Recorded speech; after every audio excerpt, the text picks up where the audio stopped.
Саламатсыздарбы урматтуу угармандар, Биринчи радио түз эфирде уктурууларын улантат. Назарыңыздарга негизги маселени сунуштайбыз. Уктурууну Мээрим Абдыраманова алып баруудамын. Режиссеру Нуржан Качкынбекова, ал эми социалдык баракчабызга Алтынай Сарыбаева кошууда.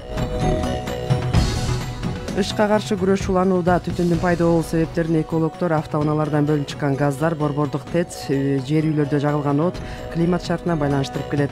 Урматтуу угармандар, кыш ар жылы Бишкекке ышты ээрчитип келет. Быйыл түтүн азайганы байкалып жаткан адистер дагы айтууда. Бир чети ыш адамзатка табиятты, жер планетасын кечиктирбей сактап калууга чакырык жасап жаткандай дагы сезилет деген пикирлер да бар. Бул ирет уктурууда Бишкектеги ыш менен күрөш кантип жүрүп жатканы тууралуу маалымат алмакчыбыз. Бизде конокторубуз бар. Кыргыз көмүр мамлекеттик ишканасынын өндүрүштүк техникалык башкармалыгынын башчысы Молдахматов Максат Бектемирович бар. Саламатсызбы? Жаратылыш ресурстары экология жана техникалык көзөмөл министрлигинин атмосфералык абаны коргоо бөлүмүнүн баш кадиси Чыңгызбек Абдымалик уулу бар. Саламатсызбы? Саламатсызбы. Сиздерге ыраазычылык билдирели. Атайын убактыңыздарды бөлүп сунушубузду кабыл алдыңыздар. Урматтуу угармандар, телефондору иштеп жатат. 0502 39 21 90, 0312 39 21 90 номерлары иштеп жатат. Биз болсо маегибизди баштай бермекчибиз. Алгач эле Чыңгызбек мырза, сөздү сизден баштайлы. Мынакей көптөн бери эле көйгөй жаратып келген ыш көйгөйү, мындай күрөш дагы жүрүп жатат. Азыр болсо долбоорлор дагы иштеп жатканы дагы маалымдалып жатпайбы? Анан негизи сиздер тараптан кандай иштер колго алынып, кайсы этапта болуп жатат, маалымат берсеңиз. Саламатсыздарбы, урматтуу радио угармандар, урматтуу кесиптештер. Баарыбызга белгилүү болгондой, өзгөчө кыш мезгилинде Бишкекте бизде абанын булгануусу байкалчу. Бул жылы бир топ өкмөт тарабынан тиешелүү иштер аткарылып, Кудай буйруса смог Бишкекте ыш азайды десек болот да. Буга көптөгөн себептер бар.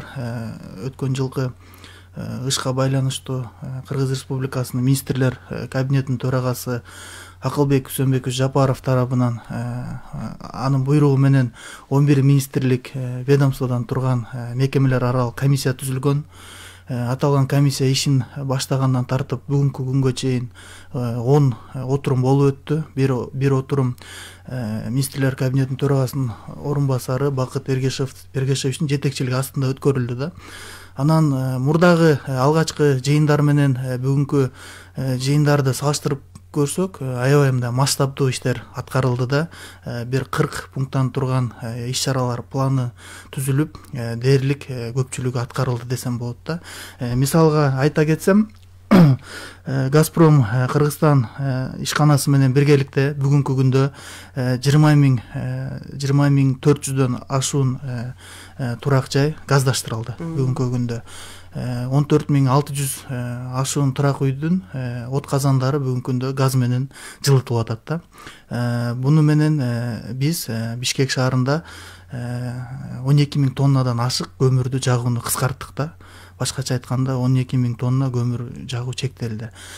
Мындан сырткары баарыбызга белгилүү болгондой, Бишкекте абанын булгануусунун дагы бир себеби болуп бул автоунаалар эсептелинет.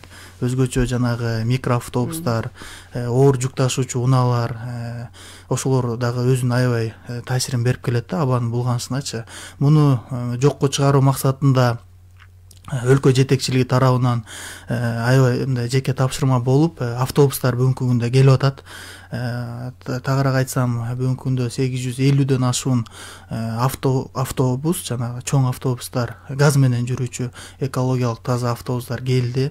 Бүгүнкү күндө алар каттап жатат. Бир эле ошол автобус 4 бусиктин ордун алмаштырат экен да. Биздин бөлүм бул боюнча эсептөөлөрдү жүргүзүп чыктык. Бишкек шаарында буга чейин 3000-4000ге чукул дизельный немелер каттачы да, дизель менен жүргөн унаалар. Алардын бу автобустар катташы менен күнүнө 200 тоннага, суткасына 200 тоннага жакын дизель майын күйгүзүү чектелди да. Ошолордон чыккан чыгындылар да аябай көп да.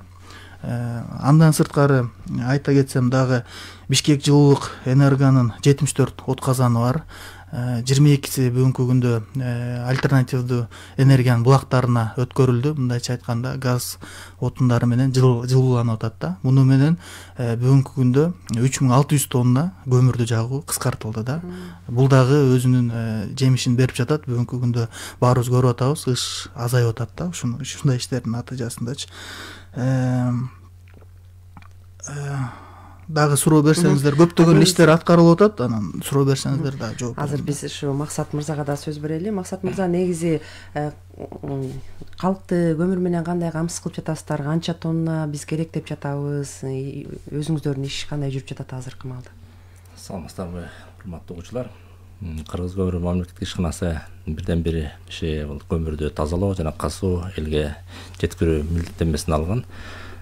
Былтыркы 2022 жылга 1 миллион 320 ашыраак көмүр өндүрүлсө, быйылкы жылга салыштырмалуу 1 миллион 310 миң тонна көмүр өндүрүлдү. Былтыркы жылга салыштырмалуу бир 10 миңдин тегеретесинде көмүр азыраак өндүрүлдү да.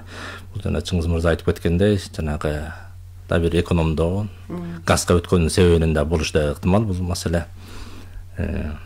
Андан сырткары Кыргыз көмүр мамлекеттик ишканасы көмүргө смог, бул көмүргө бир маселеси болот. Бул тарабында мамлекеттик ишканасы бул жанагы көмүрдү байытуу фабрикасын куруу маселесин ошо инвесторлор менен иш алып барылып атат. Мына жакынкы арада биздин Агулак көмүр кенинде алганбыз. Ал жерге ошо завод обогатительный фабрика, жана байытылган көмүр фабрикасы салуу уже жакынкы арада уже долбоорлор түзүлүп атат. Ошо быйылкы жылда куруусу баштоо күтүлүп атат. Андан сырткары Каракече көмүр кесибине дагы ошол эле салган инвесторлор менен дагы азыр иште сүйлөшүү иштери жүрүп атат. Ал жака дагы фабрика куруу маселеси ал башка башталып атат да. Ал башка көмүр кендердин өсүнө дагы башталат. Бул да болсо кандай бир абага бир жакшы таасирин тийгизет деген эмедебиз. Байытылган көмүр болсо да азыраак таасирин тийгизет жаман жагынан. Ушундай иштерди. Негизи ошо инвестор табылган да? Инвестор, кытайлык инвестор табылган. Мына бүгүнкү күндө Агулак көмүр кенинде азыркы техникалык долбоору азыр түзүлүп атат. Алар өзүнүн жактагы ишканасындай кылып көрүп берсе керек. Ал жакта да бар да. Ал жакта бар. Өзүнүн опыттарын бизге дагы бөлүшүлүп, ошондой иштер жүрүп атат. Ал өздөрүнүн акчасына салып, бизге дагы ошол байытылган көмүрдү чыгарып беренге дайынын көрсөтүлүп атат. Негизи ошо Улан Батырда негизи түтүн менен күрөшкөндө биринчи кезекте ушу түтүн жана көмүрдөн чыккан уулуу заттарды азайтуу маселеси ала көтөрүлбөдү эле. Ошондуктан бул сиз айтып жаткан жана инвесторлор келип калса эгер, анда ошондо баягы иштетилип, жуулуп, тазаланат деп түшүнөбүз да. Ошондой ишканабы? Бул жерде көмүрдүн өзүнүн курамында терс таасирин тийген заттарды алып чыгат да. Бул мындайча алгандачы. Күйбөй калган заттары, топурактары бар. Андан башка темирдин курамында барларды, ошолорду алып, жалаң көмүрдү күйө турган заттарды алып, анан ала турган элге дайын көмүрдү берет да. Ушундай жөнөкөй тил менен айтсак ушундай болот да. Рахмат. Чыңгызбек мырза, мынакей азыр адистер бизге билдирип жатат да, эми азыр чилде кыш учуру, анан ушундай азайды бизде, азыр ыш азайып калды деп адистер жана өзлөрүнүн атайын аппараттары менен да көрсөтүп атышат. Анан канчалык азайды, мына изилдөөнү кандай жүргүзөсүздөр, ушу боюнча маалымат берсеңиз. Чын эле азайдыбы деген? Бүгүнкү күндө чын эле азайды. Муну жанагы эл аралык жанагы уюмдар бар. Бизде абанын деңгээлин ченеп турган алардын приборлору бар, атайынчы. Мисалга айтсам, ошол эле IQR деген сайт бар да биздечи. Ошол сайт менен каалаган жаран каалаган убакта кирип абанын сапатын көрө алат да. Муну акыркы айларда биз ошо мониторинг жүргүзүп атабыз. Биздин көрсөткүчтөр мисалы бүгүн эле 45-орунда турат экенбиз да. Бул деген канааттандырарлык дегенди билдирет да. Канчанчы орунда элек? Өткөн жылдары, ага чейинки жылдары баарыбыз билгендей биз алдыңкы 10-дуктан такыр эле чыкпай койгонбуз чынында. Бул жылы аябай мындай жакшы результаттар болуп атат да, жакшы жыйынтыктар. Мен жогоруда айткандай эле ошонун баардыгына газификация да, газдаштыруу, автобустардын келиши, ошолордун баардыгы өз таасирин берди да, чындыгында. Тиги таштанды таштоочу жайдагы түтөбөй калды. Буюрса таштанды таштоочу жайдагы баарыбызга белгилүү, жылдап түтөп келген. Анын территориясы дагы 70 гектар. Ошону эле элестетиңиз, бир 10 гектарга жакын эле дайыма күйүп турган эле экен да. Анан аны өткөн жылы мэрия тарабынан өчүрүлүп, ал жер рекультивацияланып, токой тилкелери пайда болду да. 850гө жакын көчөт отургузулду ошол жергечи. Бүгүнкү күндө ал жер түтөйт да. Биздин министрликке ал жерде маалыматтар да келип турганда, ошол БСПдан санитардык полигондун түтүнү жана самолеттордун учуп конгондо бизге шамал катып урганда неметип атат, зыян тийип атат, жакшы оно албай атабыз деген билдирүүлөр да келип турган да. Бүгүнкү күндө ал толугу менен өчүп, ал дагы бир 10-15% өзүнүн салымын кошуп келген да, абанын булгануусуначы. Бүгүнкү күндө ал толугу менен өчүрүлүп, андан ары да токой тилкелерин пайда кылуу боюнча иштер жүрүп атат да. Ал жерге мындан сырткары жанагы бизде швейный тигүү немелер аябай өнүкпөдү, тигүү өндүрүш аябай өнүгүп, биздин эсептер боюнча бүгүнкү күндө Бишкекте 1000ден ашуун тигүү цехтер бар да. Ошолордун таштандылары бир топ мындай ар кайсы жака жагылып, жана менчик үйлөрдүн мунчолорун күйгүзүп, ушундай случайлар болуп келген да. Биз карап чыккандачы, бүгүнкү күндө ошолордун 747 менен келишимдер түзүлдү. Алардын таштандылары бүгүнкү күндө ошол санитардык полигонго алып барылып, жок кылынып атат да. Ал жерде бул максатта атайын инсинератор, жанагы ошо тигүү калдыктарын зыянсыз кылып жок кылуучу аппаратура орнотулду да. Бүгүнкү күндө ал жакта иштеп атат. Анын мүмкүнчүлүгү бүгүнкү күндө 20 тоннага чейин күнүнө жок кылуу мүмкүнчүлүгү бар да. Андан сырткары ошол калдыктардын баарын чогултуп, тигүү калдыктарын чогултуу максатында унаалар ар бир районго бүгүнкү күндө алыныптыр. Бүгүнкү күндө ошолордун жардамы менен ташылып, ошол жерде санитардык полигондо жок кылынып атат да. Абдан жакшы экен.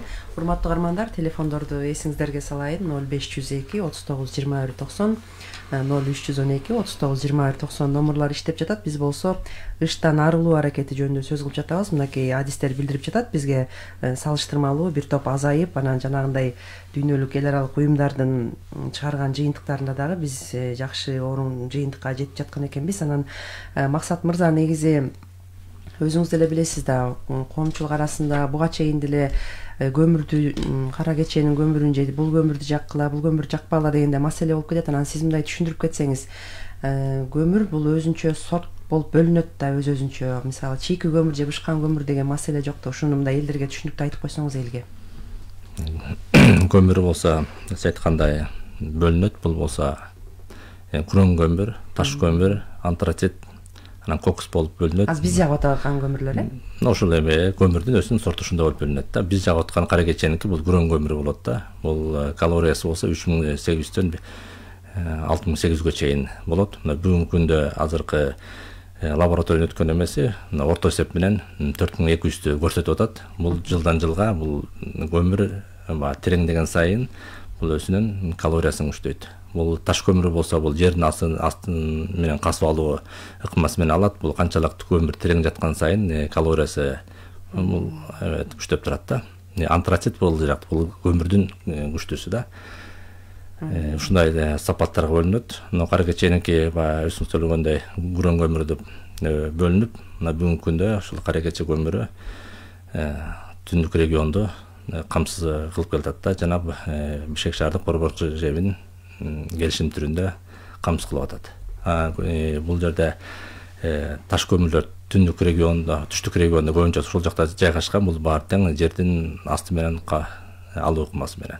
Ал жактан да биз дагы кошумча көмүр кендерин алганбыз. 22-жылдан бери, 23-жылдан бери алдык. Ал жакта дагы ошол алдыңкы жылдарда ошол жердин асты менен ыкмасы менен алсак, таш көмүр өндүрүп, ал дагы болсо элибизге сапаттуу көмүр менен камсыз кылабыз деген иш аракеттер азыркы күндө жүрүп атат. Дагы бир маселе, мисалы көмүр казганда билесизби, мурда жеке жарандарда өзү барып казып эле анан ошол жерден кырсык болуп калып, ушундай болуп калышы эмеспи? Сиздер изилдөө жүргүзөсүздөрбү? Ушундай биздин башка жактарда көмүр барбы деген маселелерди караштырасыздарбы? Бул жерде геологиялык чалгындоо иштеринин жумушу биздики башында айтып кеткендей көмүрдү тазалоо, касуу иштери менен жүрүп атат. Тигиндей изилдөө иштерине пока бизде андай жок да бизде. Түшүнүктүү. Тынчтыкбек мырза, мынакей жана сиз белгилеп кетпедиңизби, атайын министрлер кабинетинде жыйын болду деп. Ошол жерде албетте көрсөткүчтөр жакшырып жаткан экен, бирок мындан аркы ишиңиздер же мындай милдеттер, тапшырмалар кайсы багытта көп коюлду да? Мисалы алдыда жанагындай бактарды да тегүү дейсизби, же бул иштер жана долбоорлор кандай уланат деген маселе? Бүгүнкү күндө биздин министрлик бул боюнча иштерди аябай активдүү алып барып атат. Ошол мекемелер аралык комиссиянын дагы ушу ишин жылдыруучу, мындай жыйнактоочу министрлик биздин министрлик болуп саналат да. Мен жана айтып кеткендей, газдаштыруу боюнча дагы өкмөт тарабынан жана жеңилдетилген насыялар каралды. Бүгүнкү күндө мисалы үйдү газдаштырам десең 100 РСК жанагы Айыл банк деген мамлекеттик банктар бар да, ошолор аркылуу мисалы 150 метр квадратка чейин болсо 8%, эгер 150ден жогору болсо 12% үстөк менен кредит алганга болот да. Бул аябай өзүнүн жакшы натыйжасын берип атат. Бул иш-чара киргенден баштап бүгүнкү күндө бизде 50ге чукул уже турак үйдү ушу кредит колдонуп газдаштырышты да. Үйлөрүнчү 5,5 миллионго жакын акча уже иштетилди бул жаттачы. Анан кече жакында бизде ошо комиссиянын алкагында сунуштар айтылды. Ошол үстөк пайыздарды дагы кичине азайтсакпы дегенчи. Бул жаатта дагы биздин министрлик тарабынан иштер жүрүп атат да. Мындан сырткары жанагы эл аралык долбоорлор боюнча айта кетсем, бизде 50 миллион долларлык жанагы дүйнөлүк банктын каржылоосун алуу боюнча иштер жүрүп атат. Бүгүнкү күндө министрлер кабинети тарабынан жана дүйнөлүк банк тарабынан келишимге кол коюлду. Бүгүнкү күндө бул 50 миллион долларды ратификациядан өткөрүү боюнча иштер жүрүп атат да. Эгер ошол 50 миллион долларды алып калсак, муну дагы абан булганышын алдын алуу, газдаштырууга жана жердин астынан жана жылуулукту алып, ошондой долбоорлор бар да. Жердин астында жылуулук менен үйлөрдү жылытуу немени кетиребиз да. Ошол тыйындарды дагы иштетебиз. Андан сырткары жана бизде Бишкек шаарында дегеле өлкөбүздө немелер бар, жана датчиктер бар да. Абанын булганысын ченөөчү жабдыктар бар да. Алардын көбүн эсе мындай талаптарга жооп берет деп айтыштан алыспыз да. Аларды таянганга болбойт да. Мисалы погрешность деп коет. Мисалы жакшы жерде деле мындай жаман немени көрсөтө бериши мүмкүн да. Мисалы ыш жок жерден деле эгер бир источниктин жанына коюп койсо, мисалы бир банянын жанына коюп койсо, бир кампанын жанына коюп койсо түтөгөнчү, ал жогорку көрсөткүчтөрдү көрсөтө берет экен да. Аны регулировка кылып мындай караган деле киши болбой атат да. Бул максатта, муну алдын алуу максатында биз атайын ошо заманбап жабдыктарды алалы деп атабыз да. Бишкектин булуң бурчуна орнотуп, так даана маалыматтарды, абанын булганышы, абанын деңгээли кандай мындай билип туруш үчүн атайын лаборатория курган атабыз, атайын жабдыктарды алган атабыз да. Буюрса да бул жаатта эгер ратификациядан өтүп калса, уже бул жаатта да иштер жүзөгө ашып, мындай абанын булганышы аябай эле жакшырат да. Булганышына жол бербейбиз да. Андан сырткары койка деген Корея мамлекетинин эмеси бар, долбоору бар. Алар менен дагы биз иштешип атабыз. Бүгүнкү күндө алар да бизге 10 миллион долларлык грант берүү ниети бар да. Бүгүнкү күндө алар менен да сүйлөшүүлөр жүрүп, буюрса бул жаатта дагы иштер жүзөгө ашып калса, биз жакшыртууга, абанын сапатын жакшыртууга бул каражаттар дагы жумшайбыз да. Анан буюрса жакынкы уже аралыкта бизде ошо кыш көйгөйү биз ойлоп жатабыз, толугу менен чечилет да. Бул жылы результаттарды өзүңүздөр деле көрүп атасыздар. Ушундай эле биз темпте улантабыз. Кийинки жылдары биз кыш маселесин жеңебиз деген бизде ниеттерибиз бар да. Сиз жана сөзүңүздү башында жакшы белгилеп кетпедиңизби? Жана Таштанды талаасынын айланасында жашылдандырган бактарды теккен, анан негизи сиз айтып жаткан ушул долбоорлордун арасында да ушул киргизилгенби? Мисалы башка зоналарчы кандай болот дейм? Бизде Бишкек боюнча эле эмес, өлкө боюнча бизде биздин министрибиз Мелис Жусупжанович тарабынан тапшырма берилген. Жерлерде бизде түзүмдүк бөлүмдөрүбүз бар. Аларда бул жаатта Бишкекте эле эмес, жерлерде да иштерди алып баруу боюнча тапшырмалар берилген да. Мисалга айтсам, бизде жашыл мурас өнөктүгү жүрүп атпайбы? Жыл сайынча ар бир жарандан бир бак дегендейчи. Мисалы өткөн жылы бул өнөктүктүн алкагында 7,5 миллионго чукул бак эгилди.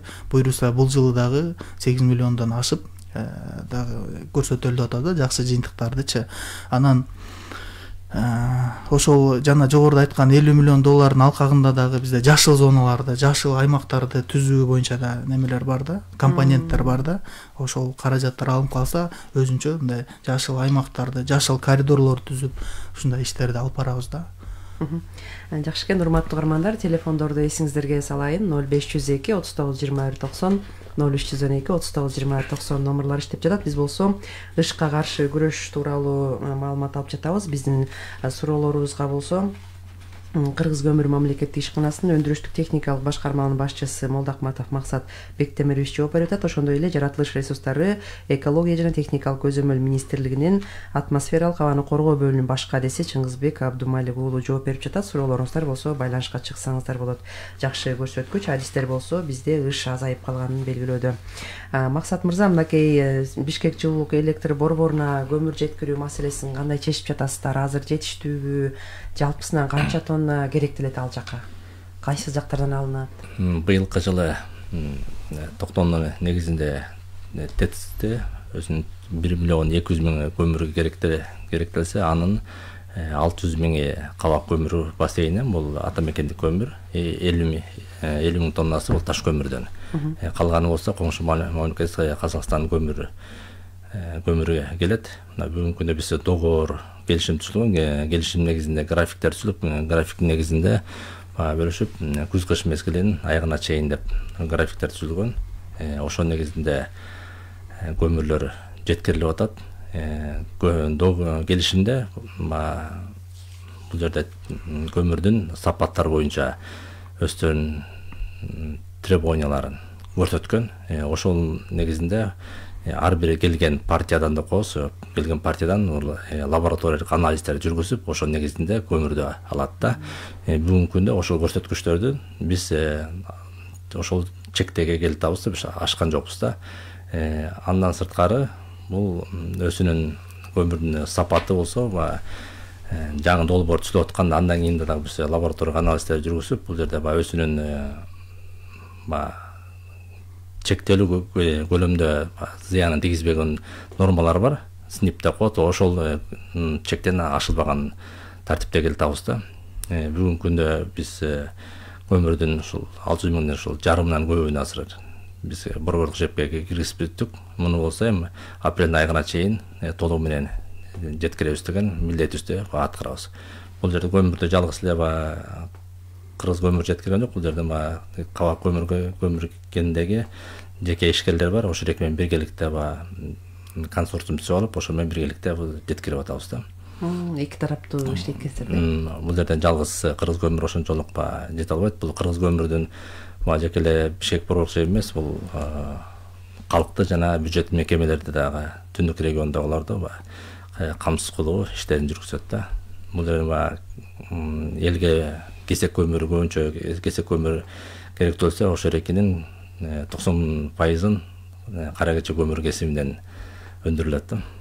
Жанагы ошол айтып жатпайсызбы, жакшы быйыл текшерилип, лабораториядан текшерилет деп атпайсызбы? Анан сиздер өзүңүздөр тыйыл өндүрүш жактан чыгып жатканда көмүрдү мындай ошонун процессинен айтып бересизби? Мисалы, кандай текшересиздерби же кантип казасыздар? Ал жакта жанагы адистер жана сиз айткан белгиленген көмүрдүн сортторун кантип карап чыгасыздар? Мисалы, биз күрөң көмүр деп жатасыз, ошол жерден казылат да. Бул болсо башында геологиялык чалымда жүрүп атканда, ошондо көмүрдүн сапатын ошондо текшерилген. Бүгүнкү күндө дагы ошол экил көмүрдү дагы биз алып келгенде күнүнкү партиясы, жана айтып кеткендей, Бишкек борборлук жебинен лабораториясынан ар бир партиядан текшерилип, жыйынтыгын берип турат. Ошол если бул жерден ошондой эме чектөөдөн ашып кете турган болсок, бул жерде штрафтар көрсөтүлгөн.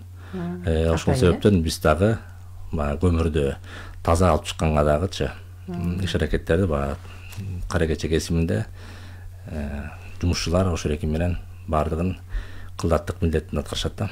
Кандай учурда мындай көбүнчө бир ишиңиздер кандай десек, мындай үзгүлтүккө учурап, тобокелчиликтер кандай деген маселе да?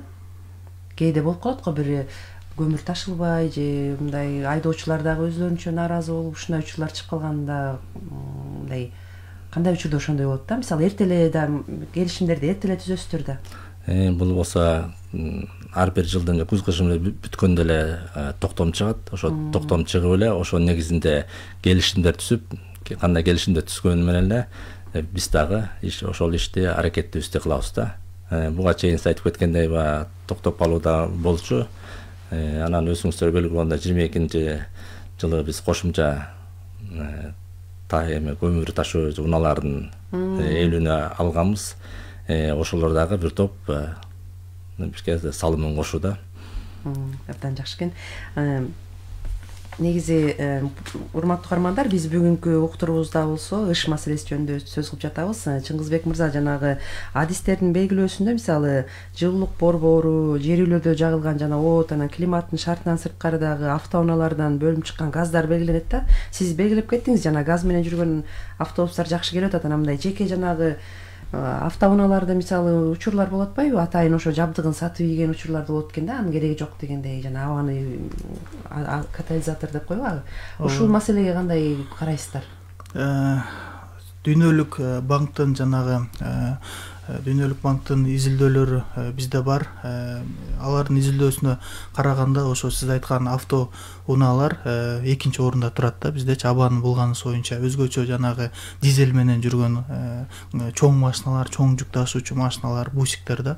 Ошолор абанын булганышын аябай эле чоң таасирин тийгизет да. Андан сырткары сиз айткандай ошо жеңил унаалар дагы аябай өзүнүн таасирин тийгизет. Мисалы Бишкек шаарында жалпы Кыргызстан боюнча 1,5 миллионго жакын автобус унаалар, жеңил унаалар катталган болсо, анын 500 миңге жакыны Бишкек шаарында катталган да. Анан региондордон кирип чыккан кошкондо бир топ эле унаалар Бишкек шаарында жүрүп турат да. Анан мунун айынан бизде жана жол тыгындары пайда болуп, унаалар турганда эле, жай турганда деле аябай иштейт да. Ошондо дагы сиз айткандай ошо зыяндуу заттар көп чыгат экен да. Туура айтасыз, бизде Кыргызстанда көпчүлүгү эскилиги жеткен унаалар, ошо катализаторлорун айрым ошо жарандар алып, ошентип ушулар чындыгында бар. Бул боюнча Ички иштер министрлиги тарабынан жанагы катализаторлорду сыртка чыгарбоо боюнча демилгеленген. Бүгүнкү күндө дагы бул иштеп жатат. Чындыгында ошо катализаторлор бул зыянсыздандырат экен да, жанагы чыккан немелердичи. Аны албаш керек экен чынында. Чет элекке каршы ушундай учурлар болуп атат. Бул жаатта ошо Ички иштер министрлиги менен биздин экологиялык жана техникалык көзөмөл деген бизде кызматыбыз бар. Ал кызмат ошо текшерүү иштерин жүргүзөт да. Мен айта кетсем, өлкө боюнча бизде ошо патрулдук кызматтар менен план, иш-чаралар планы түзүлгөн. Анын негизинде чогуу иштерди алып барып атабыз да. Ошол патрулдук кызматтар бизге токтотуп берип, биздин өзүбүздүн газ ченөөчү, газ анализатор, дымомерлерибиз бар да. Ошол ашыкча чыгарып жаткан унаалар болсо, биз аларды аныктап атабыз. Аларды аныктап, тиешелүү чараларды көрүп атабыз да. Отчеттук мезгилде өткөн жылы 225 миң сом айыптык чаралар көрүлдү да. Өз кезегинде Ички иштер министрлиги дагы өз тарабынан тиешелүү чараларды көрүп, алар дагы 6 миңден ашык протоколдор толтурулуп, биргеликте анан тиешелүү айыптык санкцияларын көрүштү да. Андан сырткары бүгүнкү күндө дагы биздин кызматкерлер жерлерде, аймактарда иштеп атат. Кыргыз Республикасынын укук бузуулар жөнүндө кодекс бар. Ага ылайык жанагы ишкердик субъектилер болот да. Кандай гана ишкердик субъекти болбосун, алар абага булгануучу заттарды чыгара турган болсо, жанагы чаң газ улоочу орнотмолорду милдеттүү түрдө орнотуш керек. Эгер ал талаптар сакталбаса, алар дагы ошо абанын булганышына алып келип атат да. Бул жаатта биздин кызматкерлер 82 ишкердик субъектини текшерүүгө алышкан өткөн жылы. Анын негизинде 230 берене негизинде чыгашаларды, нормаларын бузгандыгы үчүн 2 миллиондон ашык акча айыптык санкциялар каралды да. бул жаатта дагы иштер жүрүп атат. Андан сырткары жергиликтүү бийлик өкүлдөрү менен биздин жерлерде да иш пландарыбыз түзүлдү. Ага ылайык жанагы Мончо кичинекей банялар барго, ошолор жаккандарды жанагы синтетикалык тыюу салынган каражаттарды жакпоо боюнча рейдтер жүрүп атат да. Мисалы эле алсам, Бишкек шаарында дагы биздин кызматкерлер иштеп атат. Күн сайын тапшырма берилген, күн сайын чыгып ушундай мыйзам бузууларды алдын алуу боюнча иштерди алып барылгыла дегенче бул боюнча дагы иштер тынымсыз жүрүп атат да.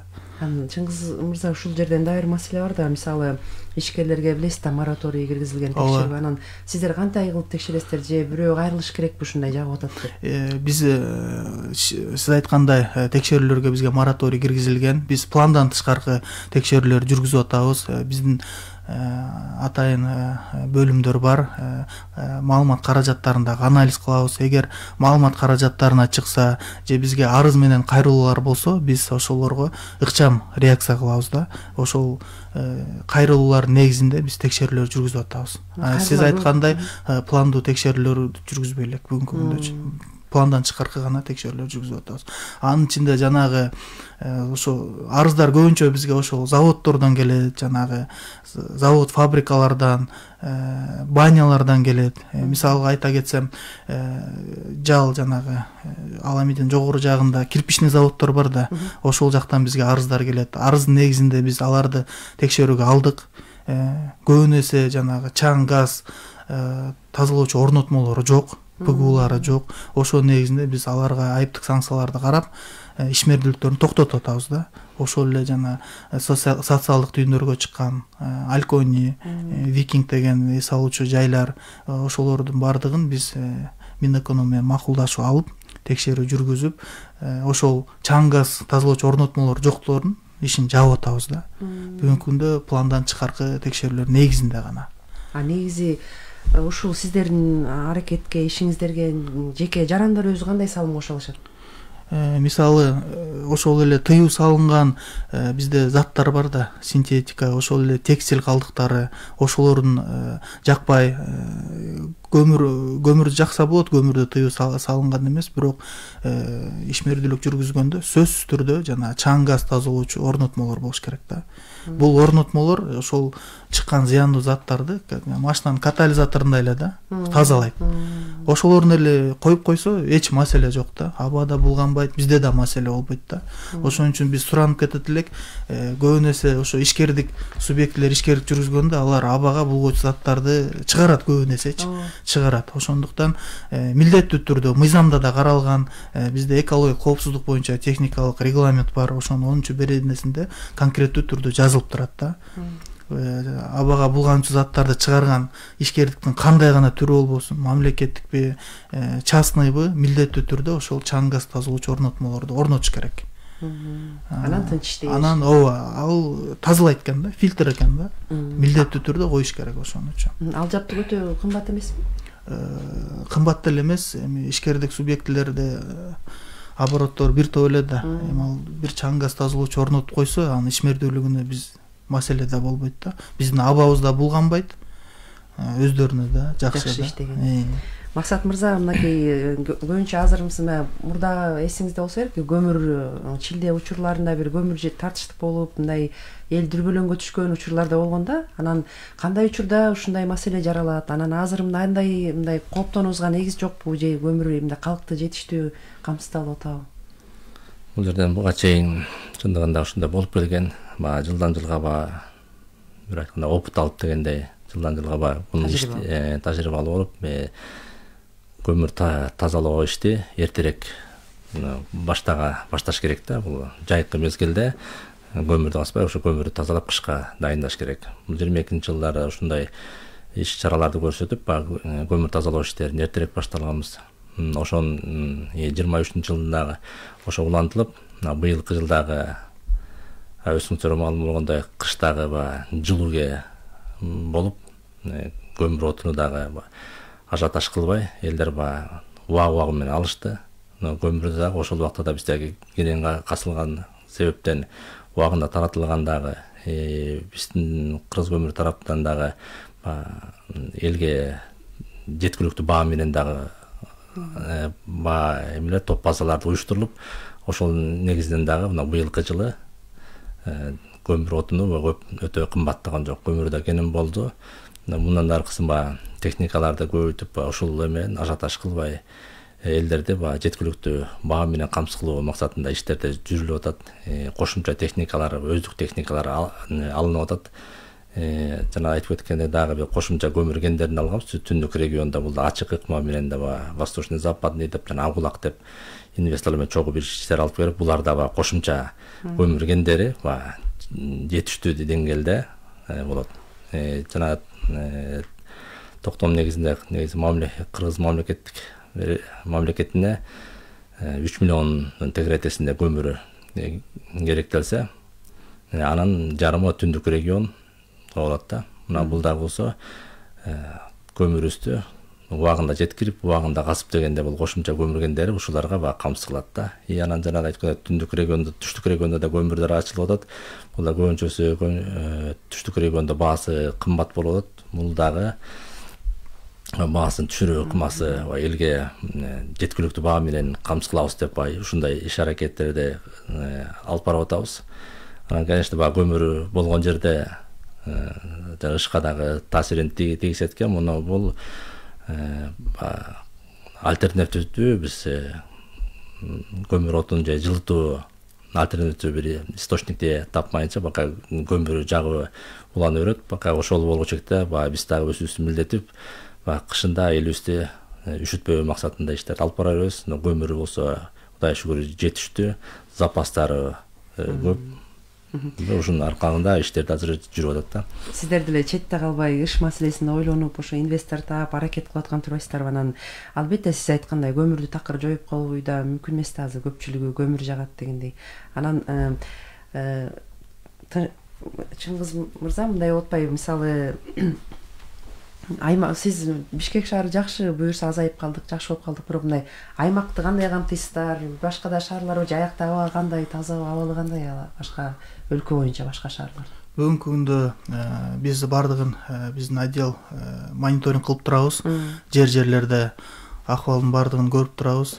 Баарыбызга белгилүү, Бишкек шаары аябай жыш жайгашкан населенный пункт окуп эмеспи? Канчалык кишинин көптүгүнө жараша бул ыш дагы ошондой көп болот экен да. Эми основной бизде ыш ошо Бишкек шаарында маселе да. Эми Ошто, Жалал Абадта, Идри шаарларда дагы биз ушундай Бишкек шаарында эле өткөрүлгөн иш-чараларды ал жакта да жүргүзүп атабыз да. Айтып атпайм, жогоруда жергиликтүү бийлик өкүлдөрү менен биргеликте план мероприятиялер каралган. 2023 жылга толук аткарылып өттү. Буюрса 2024 жылга иш пландар түзүлүп, ошо кыш айларында өзгөчө мындай күчөтүлгөн тартипте биздикилер иштеп атат да. Алар менен ышты алдын алуу боюнча ошол эле иш-чаралар планы патрулдук кызмат менен дагы жерлерде биздин кызматкерлер чыгып атат. Бул аткарылган иштер боюнча биз маалыматтарды ыкчам берип атабыз да. Социалдык түйүндөргө жарыялап атабыз да. Эгерде кокус жарандар ушундай ышка душар болуп калса, көрүп калса, биздин министрликте байланыш колл-центр деп коет эмеспи, кол борборубуз бар бизде. 108 номерине чалып, өзүнүн арыздоосун калтырып кетсе, биз ыкчам түрдө чараларды көрүп, бул жаатта күчөтүлгөн тартипте иштерди алып барабыз да. Буюрса Бишкек шаарында абанын булгануу деңгээли канааттандырарлык, өткөн жылдарга салыштырмалуу абдан эле жакшы. Мен жогоруда айтылгандай бир гана күндүн жылуулугуна муну неметпейт элем. Эмнеге дегенде ыш пайда болгондо эмнегедир өкмөт иш кылбайт, ыш жок болуп калганда аба ырайы таасир эткен дегенде анча кошула бербейм да. Бул жерде өкмөт тарабынан, жаратылыш ресурстары министрлиги тарабынан аябай масштабтуу, ошол эле мекемелер аралык комиссия тарабынан өтө мындай колоссальный иштер аткарылды да. Мен жогоруда айткандай эле газдаштыруу, ошол эле автобустар, ошол эле Бишкек шаарындагы 74 от казандардын газга өткөрүлүшү да бул аябай чоң өзүнүн жемишин берип атат да. Сиз жанагы туура белгилеп атасыз, экологдор дагы ошо эфирлер болгон учурда айтат да, негизи бул кышында ыш мындай капкара болуп көрүнгөнү менен жайында аба өзгөргөндө баягы көрүнбөй калат бизге. Муну жыл бою жүргүзүлчү иш деп белгилешет. Анан жанагы мекемелер аралык комиссия деп жатпайсызбы? Ошо экологдор барбы курамында? Мекемелер аралык комиссияда албетте экологдор бар. Экологдор биздин министрликте бардыгы. Ал эми берки 10 министрлик ведомстволор, бул ар бир бизде министрликтен министрден дегеним да, мындай. Алар менен дагы биз тыгымсыз иштерди алып барабыз. Мына өткөндө эле 3 күн мурун министрибиз Мелис Жусупжанович бардык жанагы көз карандысыз экологдорду, активисттерди чогултуп, бир күн кечке ошо суроо жооп иретинде тиешелүү иштерди алып бардык да. Алар менен да бизде байланыш ар дайым болуп турат да.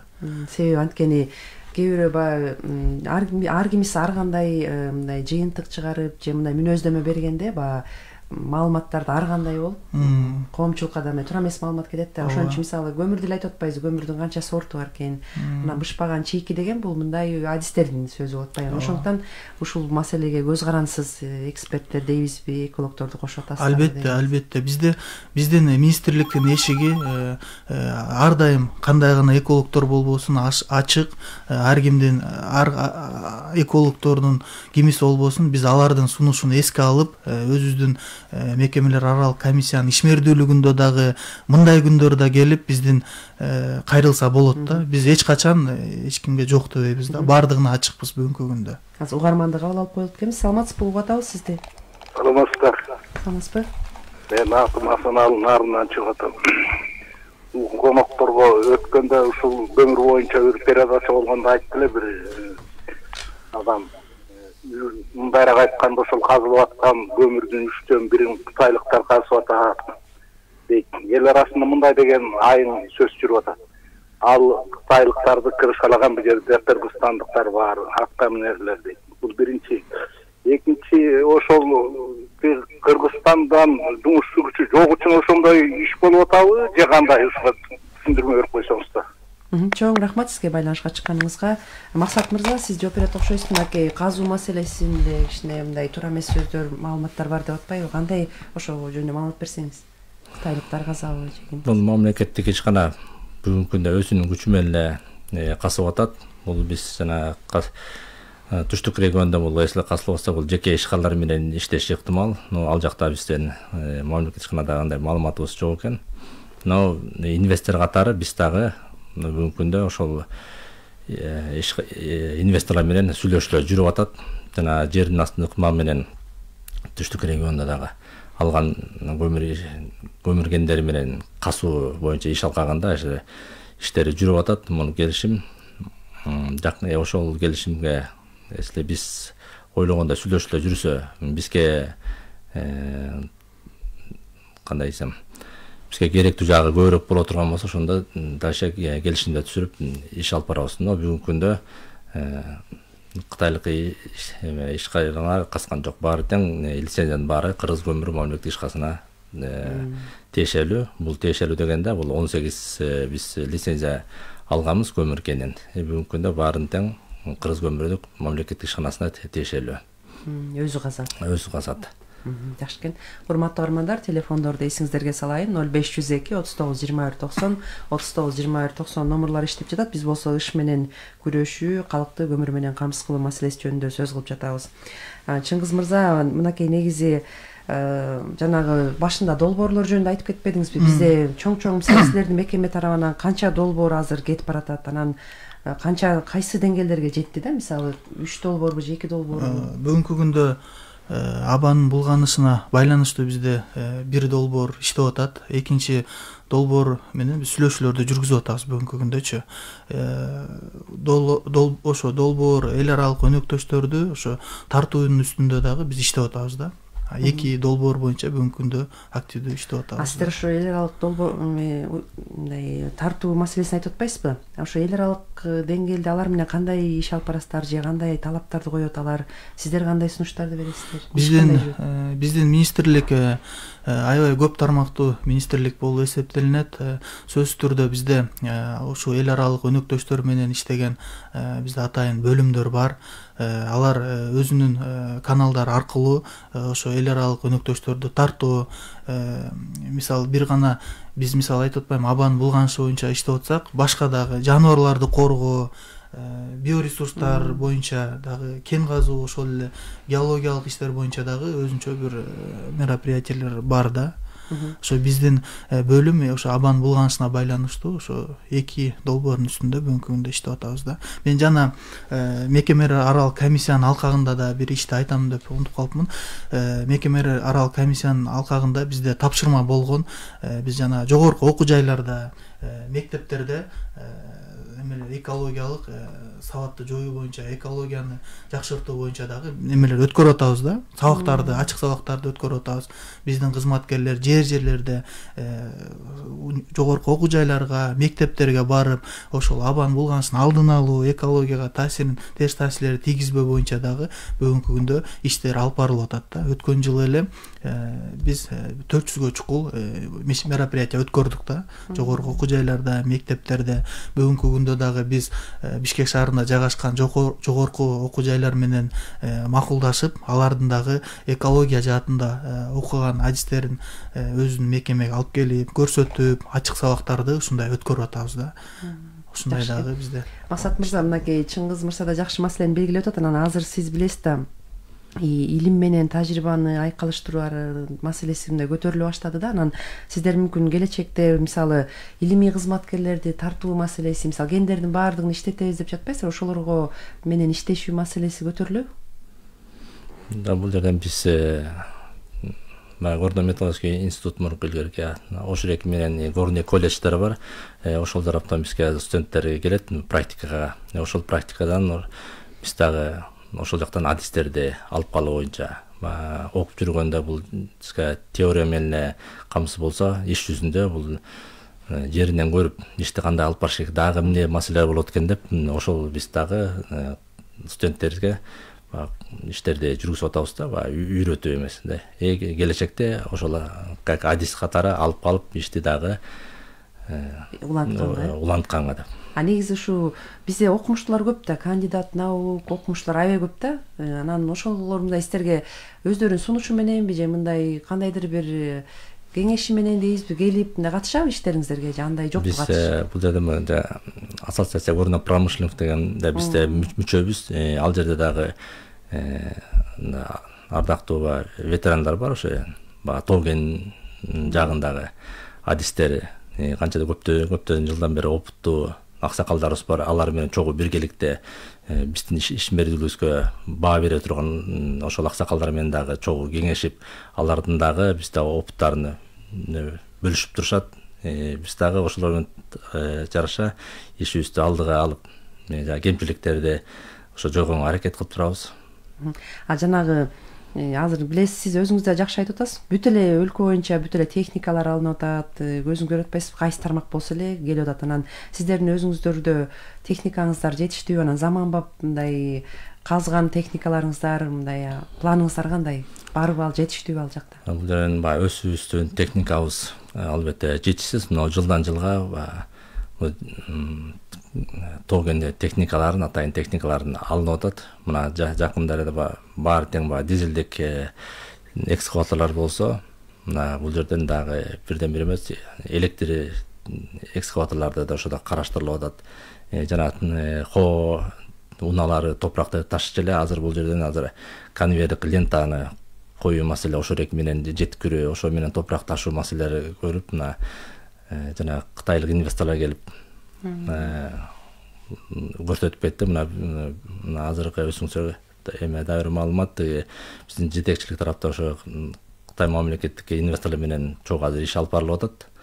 Ал жерден конвейер лента болсо 3 километр, 4 километр ошол жер менен топурак ташуу, ал жерден техника жүргөндө дизелдик техникалар азайып, жалаң электричество өтсө, бул дагы болсо зыяныбызга, абага берген зыяны жана финансылык, экономикалык жактан да бир чыгымдарды азайтат да, ошондой дагы бир иштерди жүрүп атат. Анан жердин асты менен ыкмага бул башкача Токен техникалар колдонулат. Ага жана айтып кеткендей инвесторлор менен сүйлөшүүлөр болуп атат. Кандай техника келет, ошолор менен эсле сүйлөшүүлөр жыйынтыгына чыгып калсак, бизден положениябыз бар.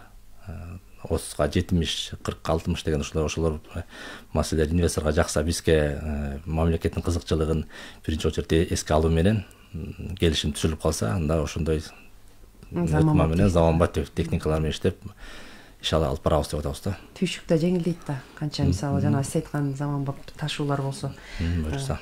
Чыңгызбек мырза, мынакей анан ушу сиздер азыр мына көптөгөн иштерди айтып бердиңиз, акырындан жылыш болуп атыптыр, анан долбоорлор ишке ашып аткан экен. Анан ушул жерден эми жарандар адис катары кандай ойлойсуз? Жарандар эмнени эске алыш керек? Анткени жарандардын да салымы маанилүү болуп турбайбы? Мына эл аралык мекемелер аралык комиссия болуп жалпылап иштеп аткан экенсиздер. Анан алар дагы сиздерге эле тиешелүү бул маселе деп койгон жери жокпу? Кайдыгер караган жери жокпу? Жок, биз өткөндө ошо министрибиз Мелис Жусупжановичтин жетекчилиги астында ошо бардык экологдорду чакырганбыз. Ошол көз карандысыз экологдор аябай көп экен чындыгындачы. Бизде бардыгы ошо экология дегенде көз жасында калтырбай, биздин чакырууларыбызды четке какпай бардыгы келип катышып беришти да. Мындай бизде мероприятие өткөн жылы да уюштурулган болчу. Биз ошо жыл сайын бул адат кылып алдык да. Бул жылы да өткөргөндө аябай көп экологдор келди чынындачы. Кайдыгер эмес жарандарыбыз да бизде көп экен да чындыгындачы. Биз алар менен бардыгы менен мамиле түзүп, айрымдары менен меморандум түзүп кызматташуу боюнчачы алардын дагы өзүнүн сунуштарын бардыгын эске алып атабыз да. Мисалга айтсак, биздики абанын булганы суу боюнча иштеген бөлүм болсо, берки биоресурстары бөлүмү менен иштеген экологдор алар менен да карым катнаш түзүп, мындай көп багытта биргеликте иштерди алып барып атабыз да. Алардын да бизге аябай мындай чоң жардамдары тийип атат чындыгындачы. Алардын сунуш пикирлерин эске алып, биз алардын бардыгын ошол ышты чечүү, эми өзүнүн багыт боюнча айтып атам да, ышты чечүү боюнча немелерге алып чыгып атабыз да. Аябай алардын да сунушу бизге чоң жардам таасирлерин берип атат да чындыгындачы. Негизи алар мындай жүйөлүү сунуштарды келтиришет. Мисалы көбүнчө сын пикир баягы айтылып эле калып калат го, сындап, мисалы мындай иш болуп атат деп, түтүн болуп атат, жана мындай реалдуу сунуш келеби деген маселе да. Албетте андайлар да жок эмес, конструктивдүү сунуштар деле айтылып атат чындыгында. Алар да ошо жакшы болсун, экология жакшы болсун деп алар да иштеп атат да чындыгындачы. Алар жактан дагы оң позитивдүү көптөгөн сунуштар бизге берилип атат да. Анан дагы ошо эксперттерди белгилеп кылбадыкпы? Алар көбүнчө айтат да, мисалы жылууланган үйлөрдү салып, анан баягы бир жагынан энергияны мындай үнөмдөп, ал үйдөн чыккан жылуулук дагы түтүнгө таасирин берет экен да, кандайдыр деңгээлге чыгып басып турат экен да. Учуп кетишине да тоскоолдук жараткан жерлер бар экен да. Анан ушул жанагы ушундай сунуштарга кандай карайсыздар? Мисалы көбүнчө басым жасаш керек, үйлөрдү жылуу салганга, башка материалдарды урунганга дейт да. Бул багытта мындай жарандар менен кандай иш алып барасыздар? Азыр мисалы көбү деле эски ыкма менен салышат, баягыдай эле мындай өзгөртүү маселеси дейм да. Бизде мен жогоруда айтып кеткен ошо основной эле бизде ушул газдаштыруу болуп атат да бүгүнкү күндөчү. Газдаштыруу менен биз көп маселени чечет экенбиз да чынындачы. Газ анан жердин астынан жана жылуулук алып, жана теплонасостор деп коет экен да. Ошол ыкманы да колдонуп, аябай бул пайдалуу экен да, жердин астынан теплонасос менен жылытуу.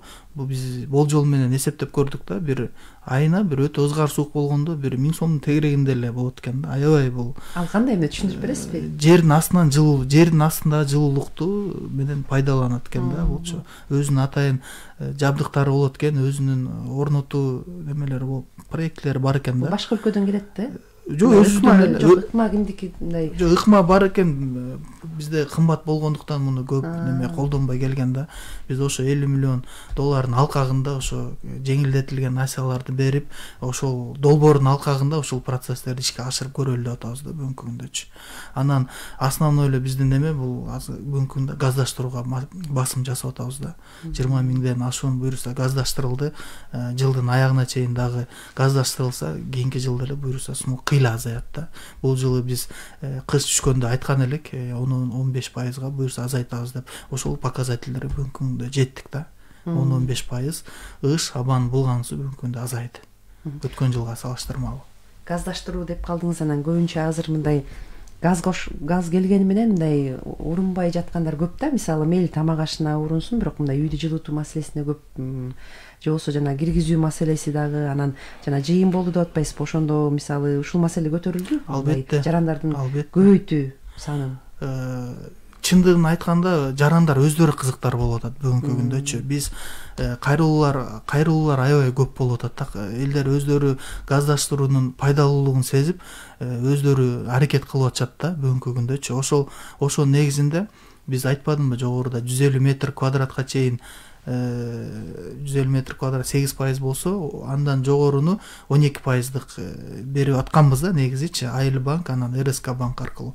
Бүгүнкү күндө аябай суроо талап жогору болгондуктан биз дагы муну жайылтуу максатында ошо мекемелер аралык комиссиянын ишинде ошо дагы үстөк пайыз азайтуу боюнча да сунуштар болуп атат да.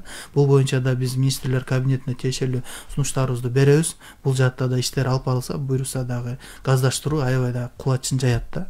Бул газдаштыруу менен эле бир топ үйдү жылытуу, абанын булганышы деген маселелерден биз аябай арылсак болот экен да чындыгындачы. Бул абанын булганышын чечүүнүн немеси да. Бирден бир жол экен да чындыгындачы. Үйдө жылуу болот дегендей, от казандарын эле 14,500ге чукул от казандарын өткөрдү да жаранчы, газ менен жылытып атат. Максат мырза, бул адис катары эле сурап атам, сиздин жеке пикириңизде. Көмүр азыр көбүр ойлойт да, газ аябай кымбат деген ой бар. Анан көмүрдүн баасы менен газдын баасы мындай кандай чыгат? Жарандар мисалы эгер пайдаланса. Бул жерде баасына жараша болуп атат. Биз деле мамлекеттик ишканасы баага деле көп эме кылып салымын кошкону, биз убагында көмүрдү касуу, жеткирүү, анан өзүбүздүн топпаза алып, келген бааны эле коюп берүү менен биз дагы ушу бааны азайтып берсек. Коюп берет да сиздерге монополия каршы. Биз көмүрдүн жеринен болсо антимонополия менен бекитип алабыз. Калганы болсо ташып келүү, бул жанагы жеке ишкерлер болот экен. Анан жана башында айтып кеткендей, өзүбүздөн алган жанагы автоунааларыбыз менен дагы топпазаларга уюштурган топпазалар менен жеткирип, ошондо көмүрдүн баасы анан жол керенин баасын эле кошуп эле өзүнүн баа менен эле сатканга аракет кылып атабыз. Жакшы. Рахмат сиздерге. Бизге бөлүнгөн убакыт соңуна чыкты. Атайын келип ушу маалымат бердиңиздер. Урматтуу угармандар, негизги маселенин бул жолку чыгарылышында ышка каршы күрөшүү, көмүр менен калкты камсыздоо маселелери жөнүндө сөз кылдык. Биздин суроолорубузга Кыргыз көмүр мамлекеттик ишканасынын өндүрүштүк техникалык башкармалыгынын башчысы Молдокматов Максат Бектемирович жана Жаратылыш ресурстары, экология жана техникалык көзөмөл министрлигинин атмосфералык абаны коргоо бөлүмүнүн баш кадиси Чыңгызбек Абдумалик уулу жооп берди. Уктурууну болсо Мээрим Абдыраманова алып бардым, режиссеру Нуржан Качкынбеков болду. Социалдык баракчабызга Алтынай Сарбаева кошту. Биринчи радио менен бирге болуңуздар.